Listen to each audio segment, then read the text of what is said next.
வணக்கம். நிறைய பேர் நிறைய இடத்துல போய் ஏமாந்துருக்கீங்க. வெளிநாட்டில இருக்கவங்களுக்கான ஒரு பதிவு தான்ப்பா சரிங்களாப்பா. 10 இடத்துக்கு மேல போயிட்டேன் சாமி. எனக்கு தீர்வே கிடைக்கல சாமி. என்ன சாமி பண்ணுறதுன்னு நம்மள்ட்ட கேட்கறீங்க சரிங்களா? நம்ம எல்லாமே வரவங்களுக்கு வந்து ஒரே நொடியில வந்து தீர்வுப்பா சரிங்களா? பூஜைகள் முடிஞ்ச உடனே ஒரே நாள்ல வந்து ஒரே நொடியில தீர்வு குடுத்துடுறோம். நிறைய பேர் சாக போறேன்னு சொல்றீங்க. சாகுறது மட்டும் வந்து தீர்வு இல்லப்பா சரிங்களா? வாழ போறதும் ஒரே வாழ்க்கை தான்.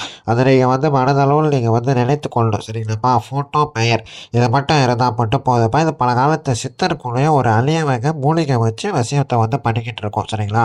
ரொம்ப ரொம்ப ரொம்ப ரொம்ப சக்தி வாய்ந்தது. ரொம்ப ரொம்ப ரொம்ப பவர்ஃபுல்லானது சரிங்களா இந்த வசியம். இந்த வசியம் வந்து சிறிது நேரத்தில வந்து வேலை செய்யும்ப்பா சரிங்களாப்பா? வெளிநாட்டில வந்து இருக்கிறீங்க ஒரு நபர் வந்து ரொம்ப வந்து என்கிட்ட சொல்றீங்க சாமின்னு. அவங்க இங்கே இருக்காங்க, நான் வெளிநாட்டில இருக்கேன். வசியம் பண்ண முடியுமான்னு வந்து சொல்றீங்கப்பா. 100% வந்து வசியம் பண்ணி குடுத்துடலாம்ப்பா சரிங்களா? கவலையே படாதீங்கப்பா. சொன்ன டைமில தீர்வு குடுத்துடலாம் சரிங்களா? நெறைய வெளிநாட்ல நபர் வந்து தான் நம்மள்ட்ட வருவீங்க. சரிங்களாப்பா? இந்த வசியம் செய்றவங்க மட்டும் கால் பண்ணுங்க. வெளிநாட்ல இந்த மாரி உங்க நபர் வந்து பிரச்சனையோட இருக்கிற நபருக்கு வந்து ஷேர் பண்ணி விடுங்க. கமெண்ட் பண்ணுங்க. சரிங்களாப்பா? லைக் பண்ணுங்க. இந்த வசியம் புடிச்சிருந்தா வாட்ஸ்அப் வாங்கப்பா. 100% வந்து தீரும்ப்பா. நன்றி.